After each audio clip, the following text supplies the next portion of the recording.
après le crash de leur avion le 1er mai dernier dans la forêt colombienne. 4 enfants de 13, 9, 4 et seulement 1 an. Ces enfants étaient portés disparus. Leur mère, le pilote et un proche sont morts, mais eux ont survécu pendant 40 jours dans la jungle. Ils ont été retrouvés hier grâce à une opération de secours baptisée Espérance, Romain Biteau. Oui, ils s'appellent Leslie, Soleini, Tienne, Noriel et Christine. Une fois retrouvés, l'armée diffuse une photo. Dessus, on les voit couverture de survie sur le dos, visages émaciés, assis sur des bâches, entourés de soldats et de plantes tropicales de l'Amazonie colombienne. La fin de 40 jours d'errance, seuls dans une jungle impénétrable et hostile. Les jaguars, pumas, serpents et autres prédateurs en font leur terrain de chasse. L'accès à la nourriture et à l'eau est aussi restreint. Fatima, la grand-mère des 4 enfants, raconte comment Leslie, l'aînée de la fratrie, a permis à ses 3 frères et sœurs de survivre.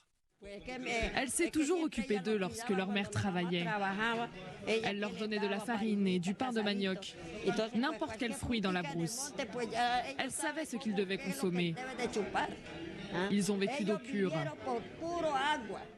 L'opération de recherche pour retrouver les enfants est spectaculaire. 100 soldats accompagnés de chiens renifleurs parcourent près de 2600 km dans la jungle. Des hélicoptères larguent au hasard des kits de survie, diffusent des messages enregistrés par la grand-mère des 4 enfants. En plus de ce dispositif, des dizaines d'indigènes de l'Amazonie se joignent aux recherches.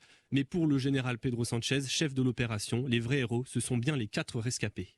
Ils n'avaient pas l'équipement, ni la technologie, ni la capacité que nous avons déployée. Ils avaient seulement ce qu'on appelle le désir de vivre. Et c'est ce qui nous a permis de les trouver. À leur arrivée à l'aéroport de Bogota, les 4 enfants ont été transférés dans un hôpital militaire de la capitale pour être pris en charge. Merci de ces précisions. Et cette opération Espérance, effectivement, est complètement miraculeuse histoire en Colombie. Merci Romain Biteau.